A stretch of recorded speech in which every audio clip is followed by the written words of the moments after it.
morning. It is the Awesemo NBA strategy show for the Thursday night games, and a little bit bigger of a slate on Thursday than we usually have. NBA competing with NFL. A lot of times on Thursday, we see 3-4 game slates, but actually 6 games to talk about and a lot of injuries. Today's show is sponsored by PrizePicks, and Adam and I are going to walk you through all these injuries and some of the situations to go through. Kind of feels like we're in full swing of NBA season, Adam, because we're starting to see fully loaded injury reports. Yeah, tons of injury reports, tons of late news these days. It seems like we kind of got a break early in the season, but the one thing that has been good is, knock on wood, the injury reporting has still been, for the most part, like early in the day. We haven't had a whole lot of just like, finding out 10 minutes before a game that somebody's not going to play. So hopefully that keeps up, but should be a fun night. 6 basketball games, 11 hockey games plus football. So if you play multiple DFS sports, you should not have a shortage of things to pay attention to. Yeah, as Adam does. Adam playing pretty much every DFS sport out there. Also, something that we have, if you guys are interested in college basketball DFS, we do have a promo going on right now. If you use the promo code Coach K, you get the first week of our NBA college DFS projections. Only $5 for your first week. That is the promo code Coach K, as in Coach K, coach of the Duke Blue Devils. Matt Kajeski does a really good job with our college basketball stuff. And Adam and I have talked about this before. Adam's had a bunch of success playing college football, and I haven't on DraftKings in the past as well. And I don't know anything about it. It's all because of the projections that Matt puts up. He does a really good job with it. So something you guys should definitely check out using that promo code Coach K. Now I'm just going to run through the key injuries for today's slate. The guys who are listed as questionable, and then we'll jump in and talking about the games. Steph Curry, questionable. Bam Adebayo, questionable. OG Anunoby, questionable. Jared Allen, questionable. Lauri Markkanen, questionable. Terrence Mann, questionable. Those are really the important ones, and then that's in addition to some players that have already been ruled out and guys like Nick Batum who are doubtful. So those are things that we're going to be looking to be paying attention to today. And right away, we could start by talking about this Miami Heat situation. They are at home against Adam's Washington Wizards. And Miami has been very good this year, but we're starting to see a lot of guys shuffle in and out of the lineup. Yesterday seemed to be more for rest than anything else. Kyle Lowry, he's expected to play after sitting yesterday. Bam Adebayo, he is going to be questionable. If he's out, it is going to be another Dwayne Dedmon night. So let's walk through a couple of situations here. First, if Bam Adebayo is out, how comfortable do you feel going back to Dwayne Dedmon after what happened yesterday? Still pretty comfortable going back to him. He's still only $4,100. He played 25 minutes, so the playing time was still there. He didn't get he could have played more, but 25 minutes is still fine at 4,100. For his career, he's got a pretty long track record of being a solid fantasy producer. So I don't want to read too much into what's happening in any one game recently. He's not a bad NBA player, and the minutes have been there. So like when you look at his starts this year, the first one, I think he played something like 18 minutes, but he was in foul trouble. Then he played like 28 minutes. Then he played 25. So the playing time has been good. The production, has been hit or miss, but overall this season still 0.94 DraftKings points per minute. So it's not like you've seen some massive drop off in Dwayne Dedmon's production. I'm just kind of treating that as a bad game. Yeah, and there was not necessarily foul difficulty that made him come off the court, but it could have been something. He had 4 personal fouls, maybe that limited his aggressiveness a little bit. He only had a 7.3% usage rate, which is crazy low. But I mean, all things considered, if you played him in cash games on DK, he was 4,000. He scored 16.5 fantasy points. On FanDuel yesterday, he was 3,700. It's not like he was the worst cash game play in the world, even if he did fall a little bit short of expectations. So same deal. If Bam Adebayo's out, Dwayne Dedmon's starting. I'll have to see where his ownership ends up in GPPs for cash games, though. He would once again be a no-brainer play for me. And then let's talk about the Jimmy Butler situation. Jimmy Butler was really good yesterday. A lot of that had to do with the absence of both Kyle Lowry and Bam Adebayo. So Kyle Lowry expected back today. Bam Adebayo still up in the air. But how is this going to impact how you view Jimmy Butler relative to how you might have viewed him yesterday? Yeah, so I think that Lowry being back, I don't expect that to do a whole lot to Jimmy Butler's usage. I think it does affect his assist numbers. If you looked at his numbers last year without Bam Adebayo and compared them to his numbers going into yesterday without Bam this year, the biggest difference was that his assist percentage was way down, and I think that can be credited to Kyle Lowry. So I still think that it's a situation where Butler looks very good. He's going to rebound, he's going to get some assists, and he's going to be a really high usage guy. But I do expect him to produce at a little bit lower rate this year without Bam and with Lowry than he did last year. But he would still look really good. If Bam is in, then Butler, I think it just, to me, becomes more of, he's still really good. He's still capable of having a big game, but also pretty much correctly priced and not a spot that I'm really going out of my way to get to against a Washington team that's been very good defensively this year. Yeah, and then on the other side, if Bam Adebayo does end up playing, he's 8,400, I believe, on both FanDuel and DraftKings today, which to me is a not difficult price point to get to at all in terms of ownership right now. We have him projected for 15% ownership on DK. On FanDuel, he is projected for 27% ownership. Something else on FanDuel, he has center and power forward eligibility, makes him a little bit easier to fit into lineups. So just kind of a rough build I did in the morning, assuming Bam Adebayo plays. I was actually getting to him at a pretty good clip. I think your point is noted that the Washington Wizards not nearly as favorable of a matchup this year as they were last year. Defense is better. There's no Russell Westbrook, so the pace is slower. But that aside, Bam Adebayo would actually be my favorite guy to get to on the Heat if he ends up being in. Is that something you feel similarly about? Yeah, I think if Bam is in, it creates a situation where, Butler, like we were saying, Butler a little bit overpriced, or at least correctly priced. Hero's price tag is up from the games that Butler missed. Lowry has been a low usage guy this year. Bam's kind of the one that's just like not affected by anything. He's better, obviously, if guys are missing, but he still has about a 26 to 27% usage rate this year. He's rebounding at a high level. His assist numbers are down from last year. Again, I attribute that to Kyle Lowry, but 1.21 DraftKings points per minute overall this season, and he's very affordably priced at 8,400. So if he's in and not on, any known playing time restriction, I think he looks very good. And then on the other side of the game, we talk about the Washington Wizards. So a couple of things here that are at play that I think we have to weigh. First of all, whether Bam Adebayo plays or not is going to have a little bit of an impact on how good the Miami Heat's defense is. Also for the Wizards today, we've got Spencer Dinwiddie. He's resting with this being the tail end of a back-to-back. He missed the majority of last year with a torn ACL, and we've seen Washington be pretty cautious with him in games on consecutive days. So with Spencer Dinwiddie out, a couple of things. Number one, how does it impact Bradley Beal for you? And then who do you think is the best value play in place of Dinwiddie?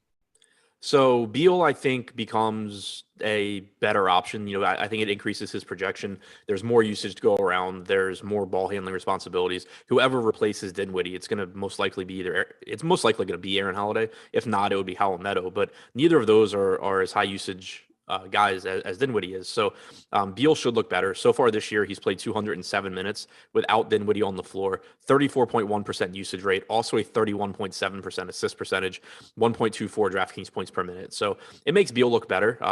His price tags actually also came down a little bit from yesterday. So difficult matchup at Miami, but just, a more appealing play than he normally is when Dinwiddie is in. And then at the guard spot, filling in for Dinwiddie, I expect it to be Holiday. We saw him fill in for Bradley Beal in the couple of games that Beal recently missed because of the death of his grandmother. And Holiday played, I think, 36 minutes or 34 minutes and then 26 minutes. You had Howell Neto play 16 and then 23. I find this to be a really interesting situation because Holiday's 3,800 on DraftKings, Neto's 3,200. Neto's the better per minute fantasy producer, but if Holiday starts, his minutes are safer.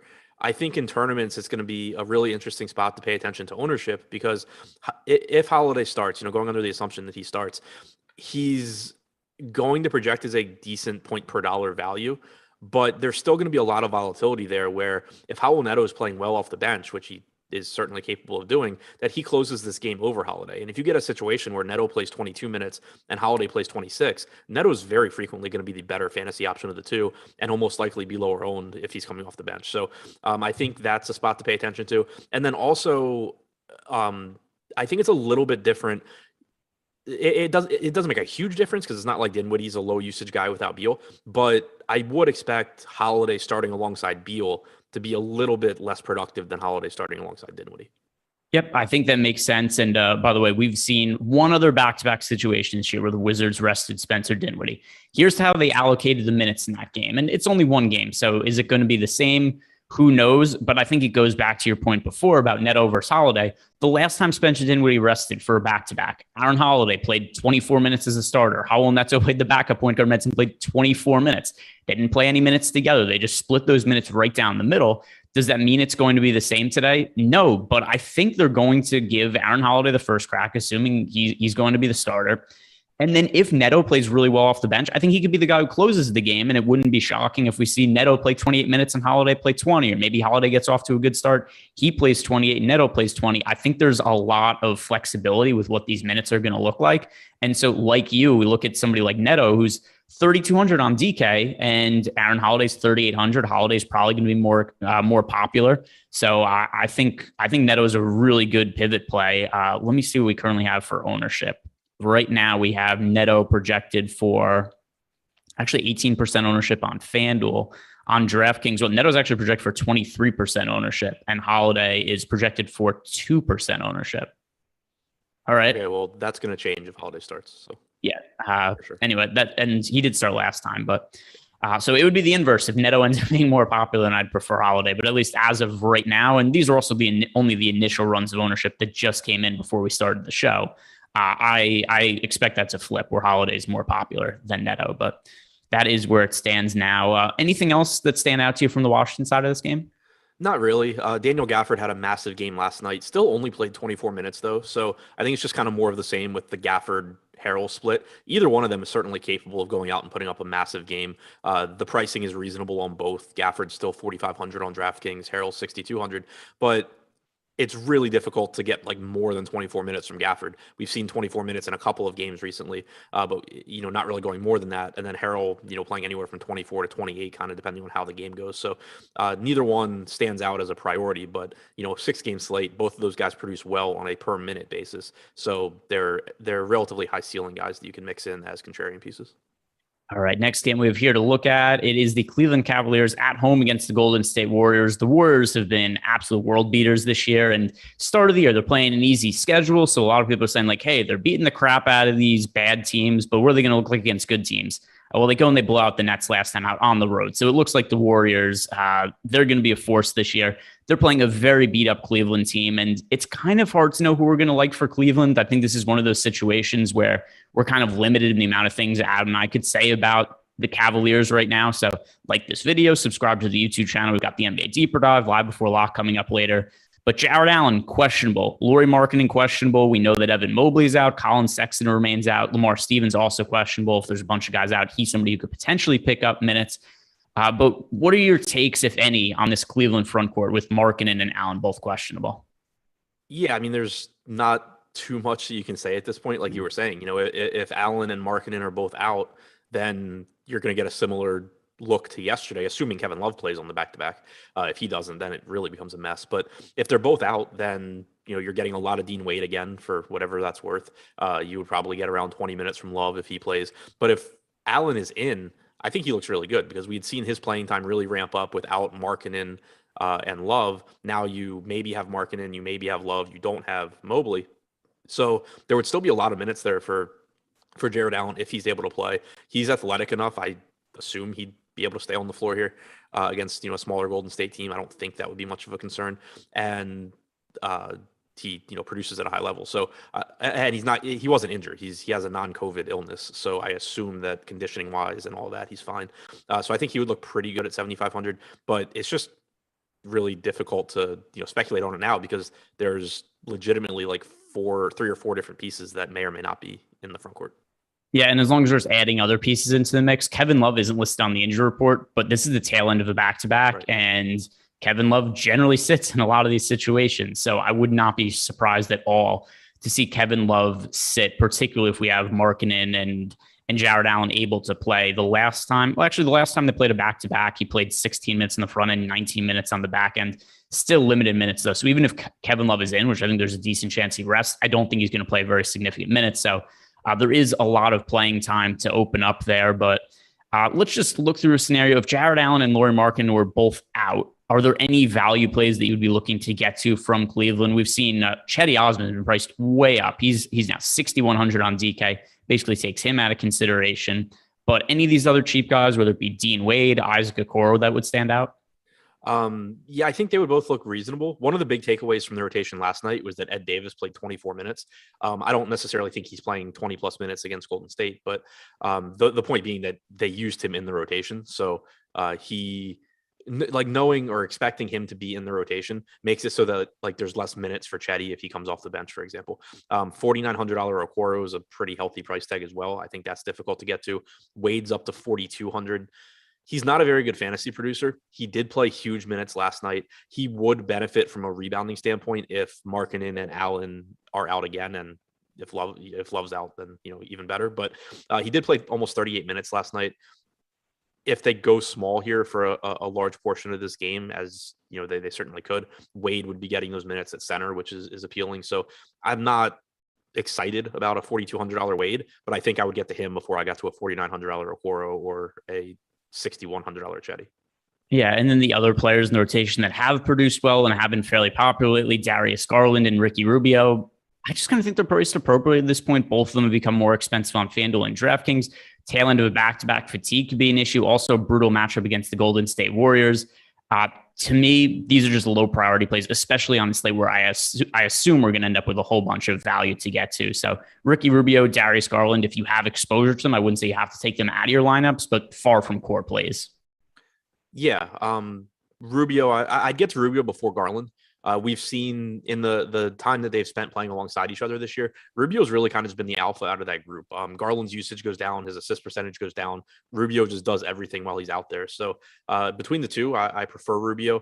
The minutes, he played 33 minutes last night. I think that's more in line with what we should expect of him as a starter, like 33, 34 minutes. I think the 37 minutes he played against the Celtics 2 games ago was a little bit of a fluke. But if you're going to get around 33, 34 minutes from him, and then say, 36, 37 from Garland, they're both going to look like solid options. But I prefer Rubio just because he produces better when they're on the floor together.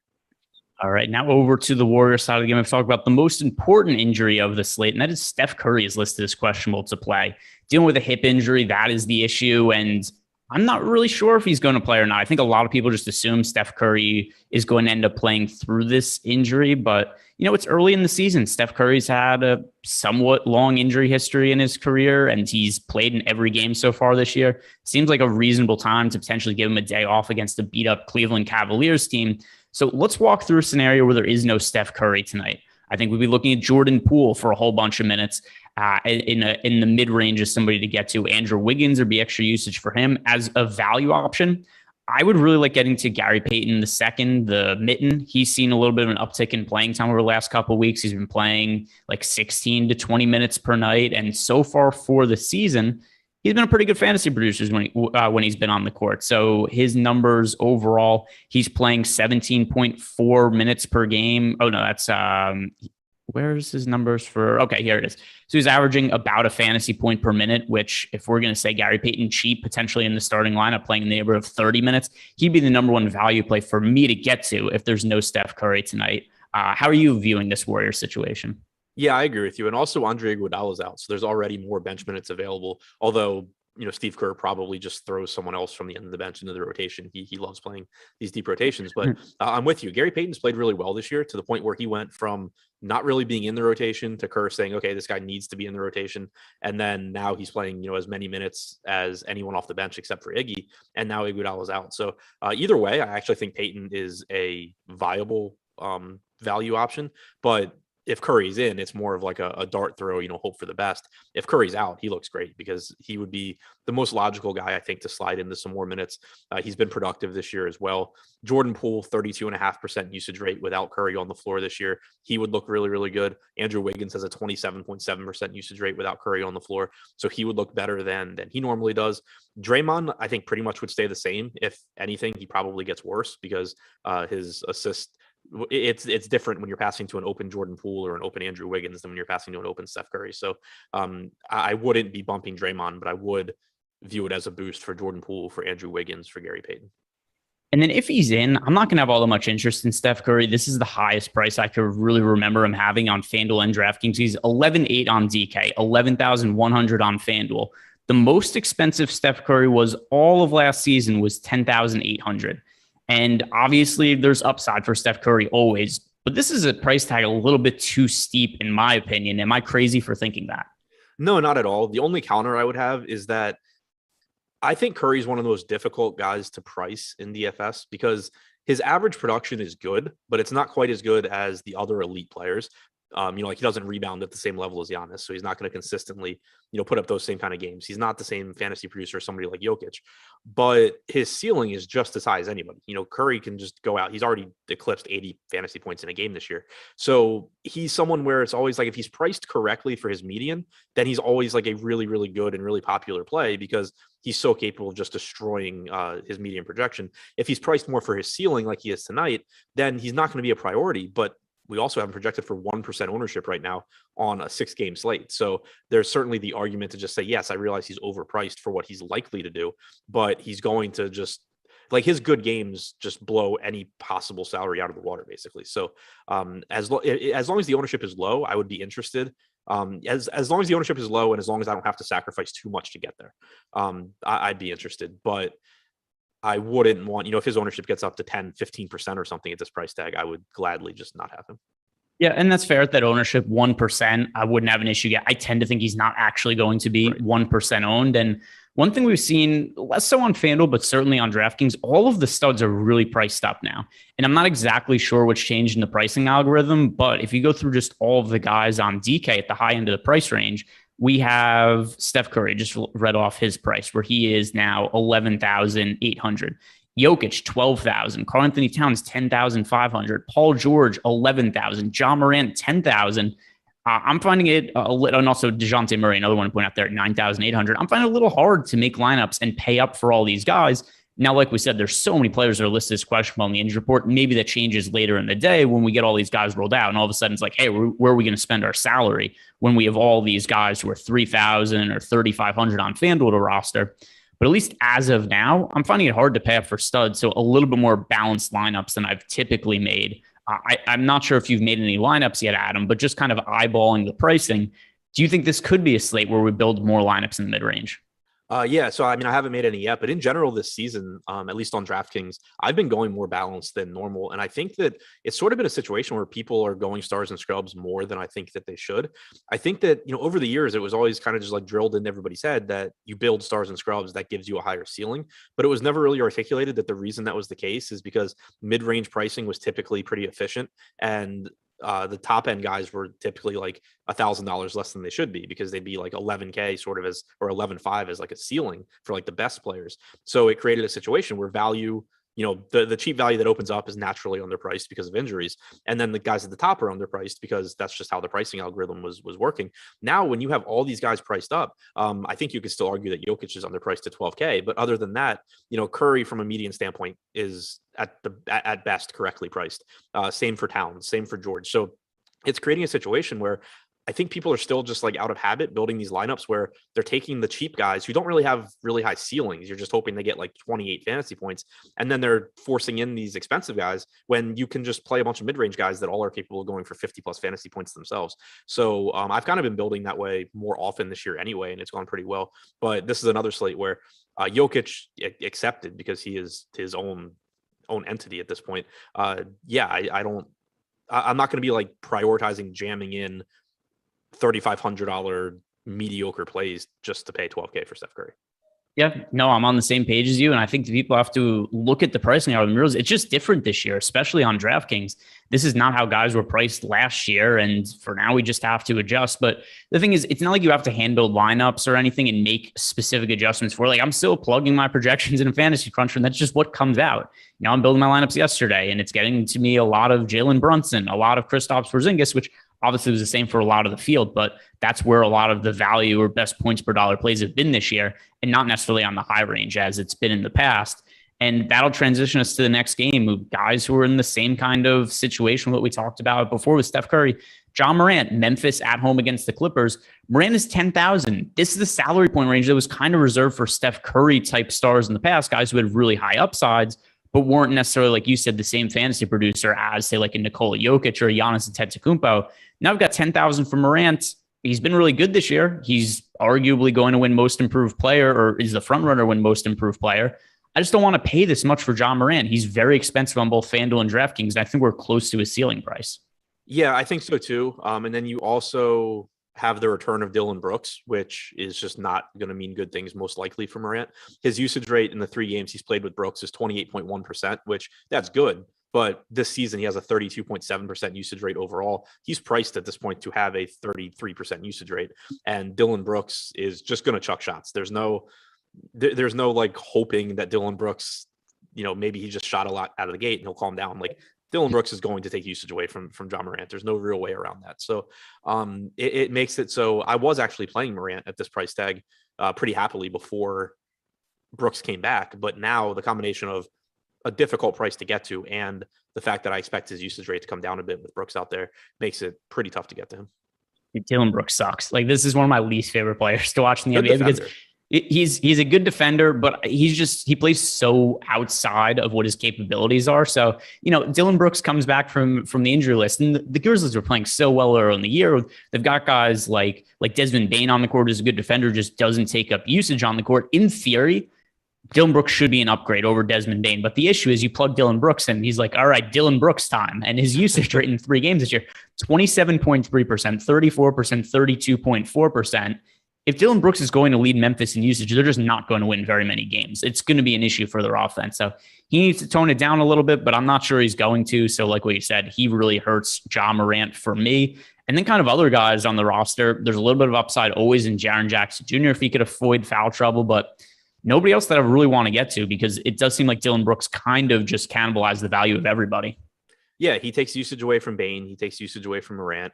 Takes some usage away from Jackson. It doesn't matter for Adams because he's not a high usage guy anyway. But Brooks being back is just a problem from a fantasy standpoint for basically everybody else that has to this point been priced for him to be out. So I think that 4,600 for Adams is okay, but the issue is that the Clippers are pretty likely to go small, and that could get Adams off the court. That does make me interested in Jaren Jackson Jr. in tournaments. We've talked about it a lot, but he's most productive when he's playing without Steven Adams. If this game does close small, there's a good chance you're getting Jackson at center.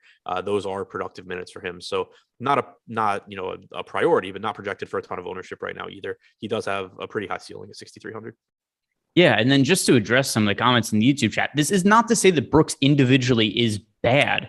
He is very poor decision-making that really hurts the Memphis Grizzlies. And ultimately, if he could play within himself, I think he would be a very valuable piece for them. And I think that on defense, he certainly is valuable. But if he's going to go out and take up more usage in the offense than John Morant does, it's an issue for Memphis that they have to figure out a way to tone him down a little bit because the leader of their offense should be John Morant. It shouldn't be Dillon Brooks, and that has not been the case the last couple of games. And yeah, exactly. This isn't about Brooks as like a basketball player. It's not a hot take to say he's a worse offensive player than John Morant.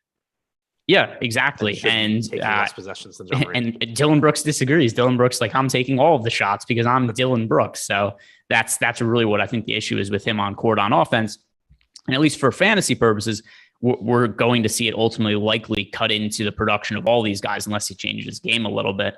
On the other side of the game with the Clippers, Terrence Mann is listed as questionable to play. We also have news here where Nicholas Batum is doubtful to play. So I know earlier in the show you talked about how the injury reporting has been better so far this year, Adam. But one thing that we kind of missed out on, the Clippers game starts the other day. The reporters go, hey, Nicholas Batum, he's dealing with a sore Achilles tendon. They're going to limit his minutes today. It's like, well, I didn't know that until the game started. So now as a result, Nicholas Batum, he only played a handful of minutes last game. He's doubtful today. Terrence Mann questionable. In a situation where Terrence Mann doesn't play, who's going to stand out to you as good value from the Clippers? If he doesn't play, I think you're looking at a lot of Luke Kennard. Last game, Kennard came off the bench, but he closed. He played 30.7 minutes. Like you said, Batum was limited in that game, only played 14 minutes. You got a bunch of Amir Coffey. Brandon Boston was in the rotation. So I think Kennard's the biggest winner. I don't know if he'd slide into the starting lineup. I guess he would, but they could just throw in like Coffey. But I think Kennard would be the guy that I trusted the most to get more minutes. Coffey probably plays mid-20s again, but just, based on the fact that Kennard's been in the rotation all year, he'd be the guy that I feel the best about getting, 30 or so minutes. Yeah, last game. So we saw Nick Batum. He started last game. He played 14 minutes, and he's going to be out today. And that was also a game that Terrence Mann was out. Here was how the minutes shook out for some of those cheaper guys. Brandon Boston stepped in and played 20 minutes. Amir Coffey played 25. Luke Kennard played 31. Then you consider that we've got those 14 minutes from Nick Batum to allocate elsewhere. And I think Amir Coffey would be in play. He's somebody I wouldn't have an issue with getting to some exposure to, assuming he'd be low owned at really cheap price on FanDuel and DraftKings. But yeah, Luke Kennard would be the guy to get to, because we'd be looking at probably like 32 to 34 minutes from Luke Kennard at price tag in the mid 4K range. So Luke Kennard would be the guy to get to. On the high end with Paul George, it's the same sort of situation I talked about with Morant. Is there upside in Paul George? Sure. I just don't know that I want to pay $11,000 for him on DraftKings or over on FanDuel. Paul George is priced at $10,100. $10,100 more reasonable. I could see myself getting to that salary, but $11,000 on DK. I just don't think I want to pay that much for Paul George. Yeah, that's where I'm at as well. I think he's a really good, I think he's a good play. He's a good player, obviously. 1.4 DraftKings points per minute, playing huge minutes, but he's 11K, and so it's not even about the 11K price tag. It really just comes down to what else can you get in your lineup. And assuming we don't get, crazy value opening up somewhere where you're getting like good point per minute guys jumping into, a lot of usage. Like, I don't want to just be jamming in more Dean Wade so that I can afford Paul George. I would rather just, be going with like 2 7K guys in that situation. So certainly happy to get to George, but he's expensive. And also where I am paying up, Jokic is just very clearly my priority. Yeah, I totally agree with that. If I'm paying up for somebody right now, Jokic would be the number one guy. We do have a super chat here from Jake Statler. He's asking, is there content on Awesemo for sorting crunches? I've been sorting via Grid View and Fantasy Cruncher. Want to know if there's a more efficient way. Not that I'm aware of. Is there a specific? So there's different search functions on Fantasy Cruncher that I use. If you go to the left-hand side where there's the player page, you could click on the magnifying glass and it'll show you individual lineups with individual players. So I'll use that to kind of check to see what my combinations are of certain players. There's also the stacks tab that you could use to sort to see what percentage of each team you're using. I'm not exactly sure how to answer your question. Jake, DM me on Twitter if you follow me. I think that could be the best way to go about answering this question. Probably going to be hard to do on a show. Do you have a better answer for him, Adam? No, I don't. I didn't totally understand kind of like what he was looking for, but I would have said the same thing that you did. Like, if you're trying to like look at lineups that have, a specific player, using the toolbar or whatever you want to call it, where the players' names are on the left, using the search function there. But yeah, I'm not entirely sure like what he's asking. Yeah. So DM me on Twitter and I'll help you out and we could go through some Fantasy Cruncher stuff. Just show me, or maybe take if you take like a video on your phone of what you're trying to do on Fantasy Cruncher and explain it to me, maybe then I'll have a better understanding. But either way, DM me on Twitter and I'll help you out. All right. Actually, before we get to the next game, do a quick ad read here. Today's show is sponsored by PrizePicks. If you guys are new to PrizePicks, this is a different way to play daily fantasy sports prop-based contest. You build player prop cards, and you could play player props of basically any kind of DFS sport parlayed together, which is something I always find entertaining when I look over at PrizePicks. There's always these kind of off the normal trail of DFS sports, whether it's like volleyball sometimes or tennis. Yeah, they've got tennis up here right now. And you could parlay some of these with your basketball props. So let's say you're really into tennis and you go there, you go, oh, look, Jack Sinner over under 4.5 aces. You could parlay that with over fantasy points for Jimmy Butler or over real life points. So there's all different ways to play over on PrizePicks. But the number one way you should be playing to get started, use the promo code Awesemo and you get up to $100 bonus on your first deposit. Really good way to get that bankroll started. That is with the promo code Awesemo. All right, next game that we have on the slate, the Minnesota Timberwolves at home against the San Antonio Spurs. Now, speaking about a team that shot allocation has been a little bit wonky for, how frustrated does it have to be Karl-Anthony Towns, who you look at the game yesterday, he's uber efficient. He's shooting like 75% from the field. Patrick Beverley has more shot attempts than him. Anthony Edwards has more shot attempts than him. D'Angelo Russell has more shot attempts than him. I really like the fantasy upside of Karl-Anthony Towns, but it's been a little bit difficult to get to him sometimes this year just because of some of those usage concerns. You look at last night, he's playing really well, but he only has a 23% usage rate. You go back to the game against the Clippers earlier in the week, 15.7% usage rate. Overall, so looking at the ceiling, we've only seen Cat eclipse 60 fantasy points once this entire season. A lot of it has to do with the way the usage is allocated. So what do you make of the ceiling of Karl-Anthony Towns now? The ceiling is still really high in the sense that there's going to be some games where he does just take over, but his likelihood of reaching that ceiling is just a lot lower, I think, than other similarly priced guys. Because like you think about just other players, kind of towards the top end here, nobody's taking the ball from Steph Curry, really. Like Jordan Poole's a relatively high usage guy, but Curry's clearly taking more shots than him any given game. Paul George is the number one guy there. There's nobody that shoots on Denver anymore to compete with Jokic. And then you have Karl Anthony Towns, who in the games D'Angelo Russell has played this year has the third highest usage rate behind Edwards and Russell. So it's not like this is a sometimes thing where you can expect Towns to lead the team in usage, but sometimes Edwards or Russell are going to get hot. You kind of have to expect Towns to be the third option offensively. So of course he makes up for some of that because he rebounds well. He gets assists, he does everything while he's out there. But I think the ceiling's still really high. It's just that his chances of getting there are a bit lower than other guys priced around him because he's playing with guys that are going to dominate touches more. Yeah, and that's something where I think we look at Towns. Actually, I think relative to pricing, my favorite pay-up option today is Nikola Jokic. On DK. On FanDuel, my favorite pay-up option is Paul George. I think Karl Anthony Towns might be my second favorite pay-up option just because of what his price is. And like we said, I think the odds of him reaching that ceiling are a little capped just because of the usage of these other guys. But, all it takes is Russell getting into foul trouble or them actually passing ball Karl Anthony Towns from to realize that ceiling. But I think that he's one of the players, at least relative to his price points, that has the most significant ceiling. So do you see yourself getting to Karl Anthony Towns much today? I doubt that I get to too much just because I would rather find $1,500 for Nikola Jokic or go to like Bam, or if Bam is out, then obviously Dedmon's taking a center spot in a lot of lineups. It's not really a knock on Towns for me. It's more so just that I think it's going to be difficult for me to get to a lot of him at center. Yeah, I could see that as well. Ultimately, like we talked about before, I do think a lot of my lineups are going to be in the mid-range. I know somebody was joking in the YouTube chat before that I'm not paying up for anybody today. Yeah, I don't think I'm going to be paying up for very many guys today. I'm just kind of looking at the option we do have to pay up for and seeing which ones I kind of like. But this looks like it's going to be a good slate, at least as of now, to build lineups in the mid-range. But one potential value play on this slate, Patrick Beverley is picking up a ton of ownership. Our most recent run, he is one of the most popular plays in both FanDuel and DraftKings. 35.7% projected ownership on FanDuel. On DK, Patrick Beverley is projected for 36.6% ownership. I get that he's starting, but this feels like a little bit too much exposure to Patrick Beverley from the field. How do you feel about him?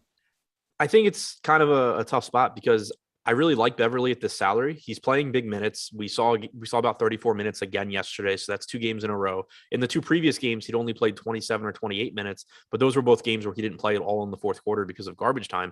So we're seeing him pretty, locked into a starter's role, like a true starter's role where he's starting, he's closing, he's playing low to mid 30s in competitive games. He's averaging about 0.75 DraftKings points per minute in the games he has started alongside D'Angelo Russell. So that's not great production, but it's certainly serviceable if you're going to play that many minutes at this price tag. So I think he's a very good value option. Where I start to have a little bit of a concern is if 1/3 of the field's going to roster him, what's kind of like, what's the point in going there? I think that he's still in lineups where you have a couple of contrarian pieces. He still projects as a good value. So by all means, but it's just the point where, he's probably not going to do anything too crazy. At 4,200, if he goes and gets 26, 27 fantasy points, that's good. You're happy with it, but you're going to be able to make that up elsewhere. And the upside to the games where he, gets in foul trouble or for one reason or another scores 20 fantasy points, you're just going to make a lot of money on those days if you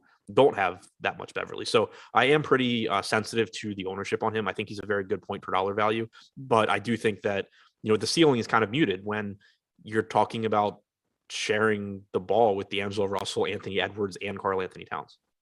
Yeah, so you look at recent starts last night, clearly great. He scores 38.5 fantasy points as a starter. His other starts before then, though, 20.75, 11, 27, 25, 25, 14. A lot of those aren't bad games. They're not going to win you a GPP, but here's also kind of a follow-up to the Patrick Beverley thing. There's a lot of players that we've mentioned that are listed as questionable today. Ultimately, that ownership on Patrick Beverley is likely going to come down as guys get ruled out, and there's going to be better value plays for us to get to. So we're doing the show now. We're talking about in the context of the information we have. This information is going to be totally different by the time that we do shows later in the day. Yeah, and if Beverly's ownership drops, I will like him more because I think he is a good value. I don't view him as someone where it's just like right now we don't have value, so Beverly's getting a lot of ownership. I think he is legitimately a good value play at 4,200. So if that ownership goes from 36%, more guys open up, Beverly gets down to 10, 12%, then I'm going to be happy to get to Beverly. Yeah. And once again, more information later, guys. Like this video, subscribe to the YouTube channel. We got the deeper dive later. We got live before lock. I'm actually doing live before lock with Lawfeet tonight. I don't think I've done a show Lawfeet in like 6 months. So I'm actually kind of looking forward to that. So that'll be cool. So check that out later. On the other side of the game with the San Antonio Spurs, DeJounte Murray's been terrific lately. Once again, and I know people are going to laugh when I say this again. I don't want to pay for DeJounte Murray either. He's ridiculously expensive, in my opinion, on FanDuel and DraftKings. And does his recent production warrant it?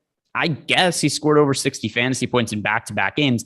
I'm just not paying around $10,000 for DeJounte Murray on a regular basis.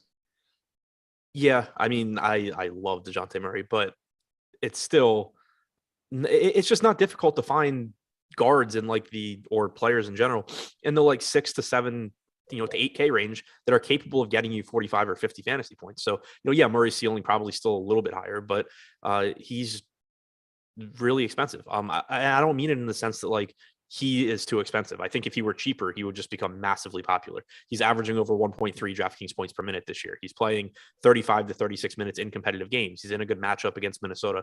All of that looks really good, and I'll be happy to get whatever amount of DeJounte Murray I get to. I think he's very good. I'm okay with the salary. It's more so just that from the upside standpoint for an entire lineup, I think I'm probably just going to prefer some builds where I go a little bit cheaper. And then also, we haven't talked about him, but I just think Nikola Jokic is on a completely different planet than anyone else. So I'm going to be wanting to get to him. And I think it's going to really be difficult to build lineups that I like where I'm going like Jokic plus Murray, unless, more value opens up. Yeah, and then as for the rest of the guys on the Spurs, to me, it's about appropriate pricing. Drew Eubanks on DK at least. He's 5,500 on FanDuel, but sub 5K on DK. I think that's a viable price point. But once again, I assume there's going to be better value that opens up than Drew Eubanks, whose minutes have been a bit capped lately. Yeah, I do think. Do you think Eubanks plays more minutes with Towns here? I always have a little bit of trouble because Towns is big, but also Towns is just going to shoot threes. So they could, I guess, just use Thaddeus Young. But I don't know. I guess it's a spot where I'm not going to rule out Eubanks playing a couple more minutes. But as usual, I guess it's just kind of set a rule for Thaddeus Young, set a rule for Eubanks. I think they're both at price points that offer a ceiling. Yeah, and I was looking through Eubanks' game log just to check your theory. Be like, all right, what happened the last time he played against a good big? And then it just hasn't happened. He's generally played against teams that don't have somebody they have to necessarily be on the court against. I mean, the Lakers, sure, they went up against Anthony Davis, but Anthony Davis doesn't really play a whole ton of center minutes this year. He played 22 minutes in that game.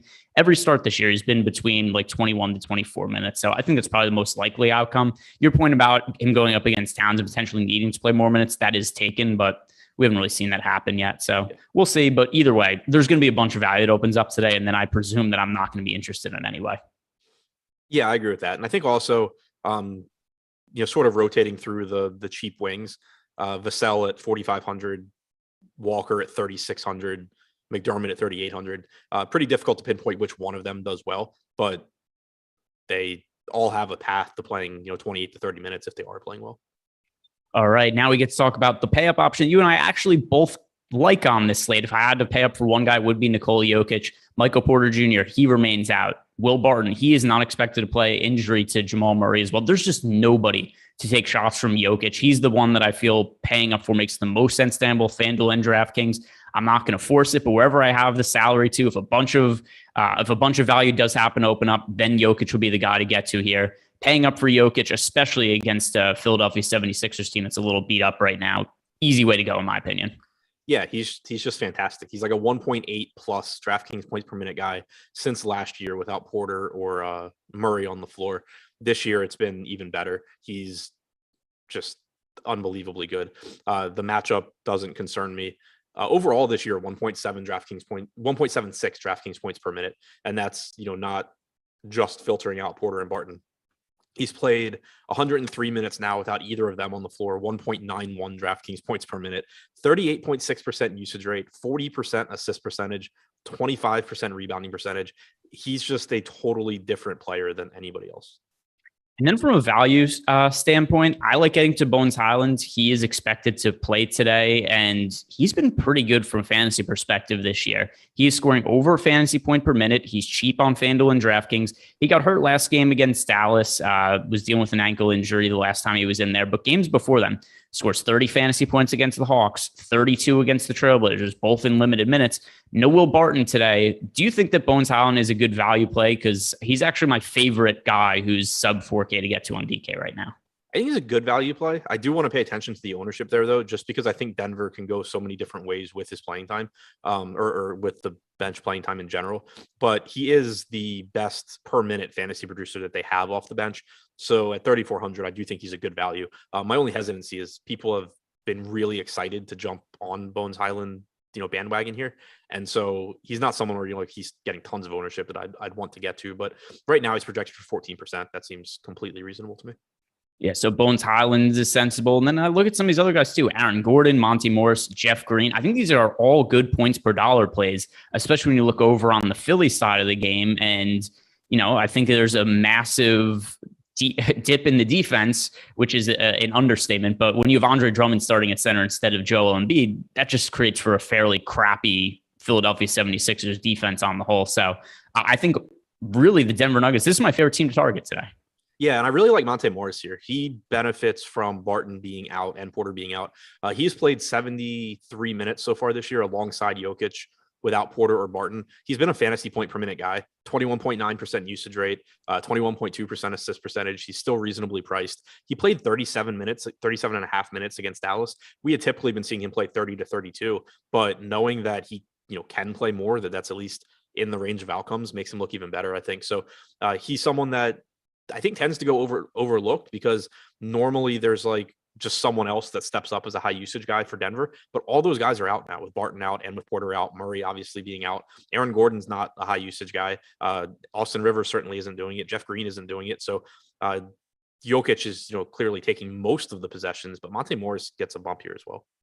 Yeah, there's a whole lot of guys to get to. And the initial build that I did, I'm getting to a lot of Bones Highlands, a lot of Jeff Green, Aaron Gordon, Monty Morris, and then Jokic, once again, being my favorite pay-up option. Team that I'm going to be targeting for sure. But on the other side of the game, there isn't that many guys I really like, which does make me concerned in this sense. If I'm going to have lineups to potentially have 3 Denver players, be really heavy on them. A little bit of concern for me that I don't really like anybody from the Philadelphia 76ers. I think on FanDuel, Tobias Harris makes sense. So he's going to be super popular right now. Tobias Harris projected for 37.6% ownership on FanDuel. The 8,800 price tag to me, just reasonable. I don't really want to get there. Andre Drummond, the minutes have been really inconsistent lately. Is that something you think could change given the matchup against Jokic? Yes and no. I think it could change because you at least know that there's going to be a center out there for 35 minutes for Denver. I don't think Drummond is going to do anything to slow down Nikola Jokic. I don't think they have anyone that is. So yeah, like I think it's likely Drummond plays more minutes. It's just like I'm not looking at this like, oh, they need Drummond to slow down Jokic because he's not going to do it either. No, he's certainly not going to slow down Jokic. And at that point, you might as well just get somebody who's better on the quarter, which could even be George Niang, and just say like, hey, we're going to play smaller lineups, let Jokic do his thing. We're just going to try to shoot to stay in the game. But Philly got Tobias Harris on FanDuel, 7,500. What do you make of the ownership going to Harris, 37.6% on FanDuel at 7,500? I think that makes a lot of sense. I think that's a really, really cheap price tag for someone that's likely to play, mid 30s if this game's competitive, which, is a big if. But if this game's competitive, he's likely to play mid 30s in minutes. He gets a huge usage bump without Joel Embiid out there and obviously without Simmons. So I think that, I think he's fine on DraftKings. I think he's drastically underpriced on FanDuel. Yeah, and also look at the FanDuel price, $1,300 cheaper than it is on DK. So no issue getting to him there. Also, for this game to stay competitive, I presume that Tobias Harris has to play fairly well. Maybe also Maxey, because Maxey's shown a lot of ceiling this year, but it's hard to imagine a scenario where Tobias Harris shits the bed, and the Sixers are competitive with the Denver Nuggets, with Joel Embiid out. So that's something else to consider. 29.2% usage rate for Harris without Embiid on the floor so far this year. He's played 73 minutes with Maxey and Drummond on, 29.8% usage rate, 22% assist percentage, only a 7.8% rebounding percentage. That probably comes up a bit, but also Drummond is just grabbing everything. All right, final game to talk about on the slate, the Utah Jazz at home against the Toronto Raptors. And starting with Rudy Gobert, talking about some of those guys that are priced kind of in that upper mid-tier price range. Rudy Gobert, $8K on DK, $8,500 on FanDuel. I really like getting to him at this salary, especially on FanDuel, where you get the added bonus of the blocks because of all the defensive numbers and the 3 points for defensive stats instead of 2. Rudy Gobert, do you think he's somebody that you're going to like getting to today? Yeah, 8K for Gobert looks pretty good to me. He's been a very, very good fantasy producer this season. I don't really know why his salary has dropped at all. He started out being pretty expensive, but living up to that salary. And then now you're seeing it come down. He's averaging 1.31 DraftKings points per minute this season. That's about the same production that you get from DeJounte Murray. Murray plays a few more minutes per game, but point being that on a per minute basis, he's producing at a very, very high level. He's only 8K. I think Gobert looks great again. All right. Anything else from Utah really stand out to you? Donovan Mitchell, I think there's always upside in him, but he's kind of price appropriate at this point. And then other guys, Mike Conley, Bojan Bogdanovic, Jordan Clarkson, Joe Ingles. To me, these guys just generally carry too high of a price tag when Donovan Mitchell's in. I love getting to these guys when Mitchell's out. I've rarely rostered them when Mitchell plays. Do you have any alternative take to that? No, not really. It's just a healthy team. Donovan Mitchell is fine. I think that he is someone that people have kind of slept on a little bit this year. He's another 1.3 fantasy point per minute guy at a reasonable price tag. I'm never opposed to playing Jordan Clarkson in tournaments because if he gets hot off the bench, there's plenty of ways for him to close. And he's only 5,200. He's got close to a 30% usage rate, but nothing that I would call a priority here. More so just relatively low owned guys that have high ceilings. All right. Outside of Gobert, I would call him a priority. Yeah. Gobert's going to be a priority for me today. He's one of the better upper mid-tier price dollar guys that I have projected today. So Gobert will certainly be getting to. On the other side of the game, I don't really know what to make of Toronto right now. OG Anunoby is questionable. Chris Boucher is questionable. I rarely like to roster guys on the road in Utah, but maybe there's a little bit of inevitability here if those guys aren't able to play just because of the kind of overall playing time and usage it would open up. I think the guy I would have the most interest in is Pascal Siakam, just from a standpoint of he's currently $8,100 on FanDuel. Siakam's price point on DraftKings is $7,900. And if there's going to be no OG Anunoby, no Chris Boucher, I think that just means that Siakam's going to have to play the biggest minutes he's played all year. And also, he's a little bit cheaper this year than he was last year. There's no Kyle Lowry in the mix for the Toronto Raptors. So I think we're going to see Siakam probably settle as a guy in the mid to high 8K range. So is Siakam somebody that you would be looking to get to if there's no Anunoby today? Yeah, I think even if there is Anunoby, he's interesting. Like he played 39 minutes last game. He's 7,900. We know he's a good fantasy producer. You should expect him at the very least to produce at the same rates that he did last year, if not better. So far, he's played 128 minutes this year, 1.1 DraftKings points per minute. So it's a tough matchup against Utah. No doubt about it. But I still think that he's pretty favorably priced. That if Anunoby's out, that looks even better because Anunoby's seen a large increase in usage this year. I do expect that to come down to earth now that Siakam is back. But either way, we have just seen Anunoby in general be more aggressive offensively. If you take him out and you're replacing him with someone like Svi Mikhailuk or whoever, that you're just going to have more usage available for guys like Siakam and VanVleet. Yeah, and then if everybody's in, I don't really know how much I would like the Toronto Raptors just because tough matchup in Utah. The pricing in general is about fair. Siakam would still be the guy that I have the most interest in from a tournament perspective. But if everybody's in, is there anybody that you would really like from like the Fred VanVleet or OG Anunoby, Scotty Barnes trio? No, it's more so just kind of like we were saying with Utah. These guys still have a path to success. They play big minutes in competitive games, and the highest owned guy on DraftKings right now, Siakam at 10%. So I think their role in lineup construction is basically, I have popular guys. I have, a bunch of popular guys. I need a guy that has a ceiling but isn't getting a lot of ownership.